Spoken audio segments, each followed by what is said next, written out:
Everything is changing, especially in the world of co-living. 5 years ago, when I started working at PadSplit, we were so focused on increasing supply. More doors, more rooms, more doors. That was the beginning. We didn't have a business. It wasn't large. It wasn't national. We were looking to grow the business. It had to start from the supply side. If we didn't have more rooms, we didn't have more business. We didn't have any place for the demand side, which was the customer or the member to come live in. So much focus in those early years was about trying to convince real estate investors that you can get 2 to 3 times more gross income. When the supply was really small, 100, 200, 300 rooms in every market, those rooms filled really fast. And just like everything, ideas are great, but execution is everything. Over the last couple of years, even these investors, they were looking at their business and evolving. It wasn't just one room. It wasn't just putting out a fully furnished room. It was about what happens. How do we actually make money? As the business evolved, as the fee structure evolved, these business owners like myself who own properties and portfolios of co-living properties, we had to evolve with it. When the platform changes its business model and we don't change our business model, we are destined to fail. Understanding everything that's new and evolving with what the current state of today, 2026 looks like, that's where we made a strategic decision to say, it is about the hospitality. How do we set ourselves apart in this open marketplace? Just like Amazon, just like Etsy, just like any other two-sided marketplace, when you get into an Uber and the driver's talking about the experience and providing water and asking for a 5-star review,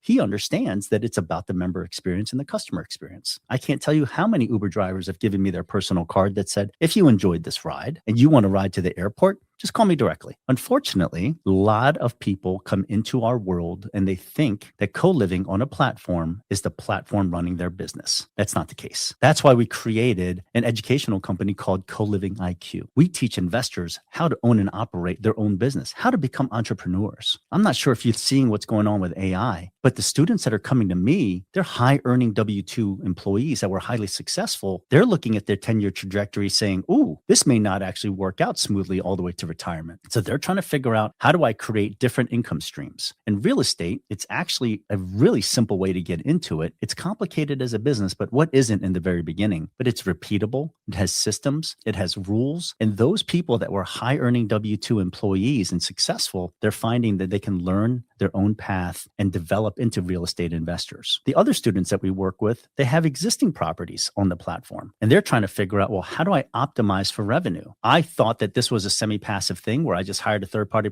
property manager and I'm hands off. And the reality speaks is that you are involved. Whether you own the property and you have a property manager, you better have some direction and have some intention of what that member experience looks like. You're competing with hosts like me. I am customer obsessed. I know that selecting the right customer, giving them a better experience than what they can get out there in the marketplace, that's the reason why they stay. In our model, that's how you make money. Those are the things that we're focusing on, is increasing a better customer experience so that it is community focused and hospitality led. Because in the business model that we're in, the math is really simple on a spreadsheet. If I rent for 6 or 7 people in a room, it's way more profitable just renting to one person. That's the math. But in reality, you go from ideas are great and execution is everything. How are you executing and delivering a curated member experience that actually leads the customers who are having a wonderful time, enjoying their experience? And I'm transitioning from price of the room to the value of this room gives my life. That's what we're focused on. This is when you start thinking about, as the business owner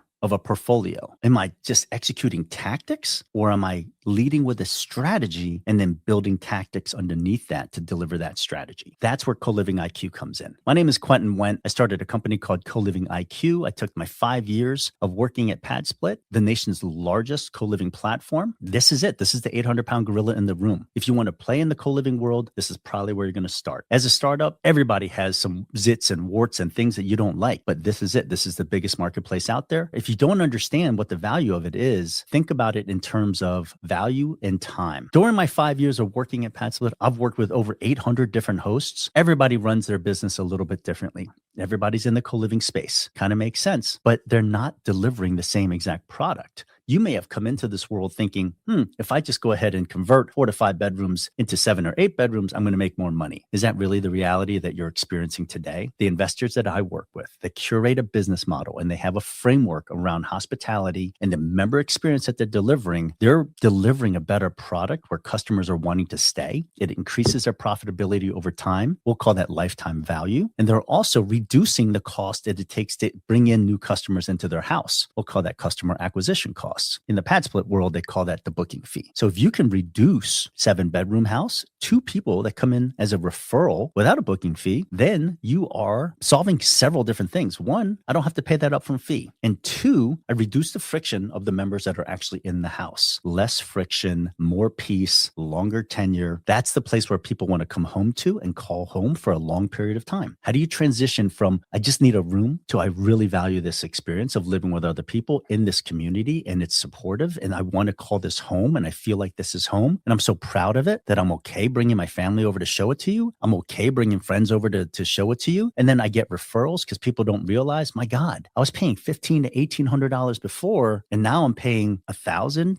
$900? Where else are you going to get a $500 to $600 a month raise after taxes? Spread that over a year, that's over $5,000 to $6,000. You show me the last time somebody gave you a $5,000 to $6,000 raise for no apparent reason, except you're the renter who decided to rent smarter. That's the customers that we're going after. Again, this is a dynamic marketplace. You can go up and down the economic scale of who you want to go after. That's the ICP or ideal customer profile that we go after. We find that to be lower risk, and those are the customers that understand there's something to lose and there's some value to stay. That's what we focus on in CoLivingIQ, is how do we create this framework and systems that we implement that drive tenure and a better customer experience. This is when it comes down to, are you a real estate investor or are you an owner of properties that have rooms and you rent by the room? 2 very different statements. If you want to be an investor, there's skills you need to learn. How do I acquire properties, underwrite them correctly? How do I do the math correctly? CoLiving works. Our math is better than your math, but it doesn't really matter if you can't run a business where you're collecting revenue and it's actually achieving the financial goals that you want. I've seen so many Facebook posts where people are like, I have 6 out of 10 rooms filled. This is the platform's fault. No, it's not. You're the operator. This is your business. Get a control of your business. What systems are you running? If something's not working, improve it. It isn't just flip-flopping from one platform to the other so that you can blame somebody else. It's hard time that you take a good hard look in the mirror. You start figuring out what's not operating in my business. What resources do I have? Change some of those operating tactics so that I can generate more revenue on a consistent basis. That's the success our students are having. If you're having that problem, just go ahead and reach out to me. You'll see the link in the description below. But this is the real world that we live in. As this dynamic marketplace continues to grow, you need to become a better operator to find success. Expand, build your portfolio. You can't do it unless you have systems in place that generate money and generate profits consistent. I have so many stories where investors continue to buy because it feels good and they feel like they're winning in that scenario. They feel like, oh, I'm expanding. Look at how many doors I have. How many of those doors are profitable? What systems are you replicating over and over again? It has to be a consistent, repeatable, curated member experience that generates the revenue. Those same systems apply to how you acquire, how you convert, and how you operate those properties to generate that revenue. It sounds like a lot. Once you see it, it's just like anything new. When I went from my BlackBerry to my Apple and my iPhone, that was a huge transition for me. No different here. You just have to learn the platform and the systems and the rules. You're smart. You got to this promoted state in your world and your professional life. There's nothing you can't learn. But if this is something you're interested in, you can join the hundreds of thousands of investors that are finding out, hey, this AI world is really changing.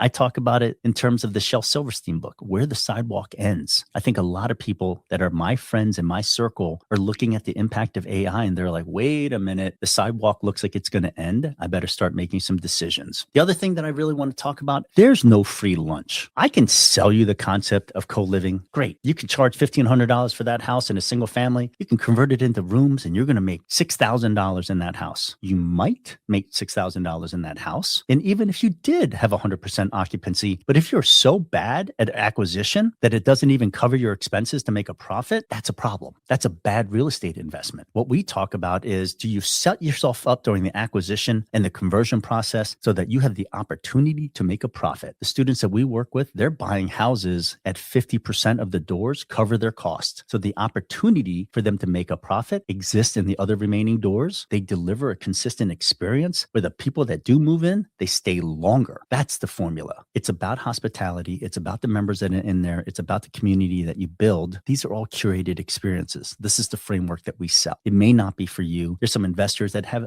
a ton of success just renting rooms and they drive by price, but they have the advantage of they may have purchased these houses in 2008, 2017. They don't own any mortgage on any of these things, so they can keep reducing price and just play the pricing war. I cannot. Typically, you cannot, because we're acquiring properties today that have to deliver enough revenue to cover my liabilities. That's the business that we're running. Are you aware of what business are you running? And are you actively putting your hands into your business and making it successful? The game is changing. Be aware of what it is. If you were comfortable in here for 3, 4, 5 years, there are investors like myself coming in that are changing the game right in front of your face. Nothing stays the same. Are you evolving as an operator and a co-living investor? This is the time to go analyze your own existing business and look at the business systems that you have. Are you delivering the success that you were expecting? Does your P&L match your underwriting? If not, it's time to get under the hood and start making some changes.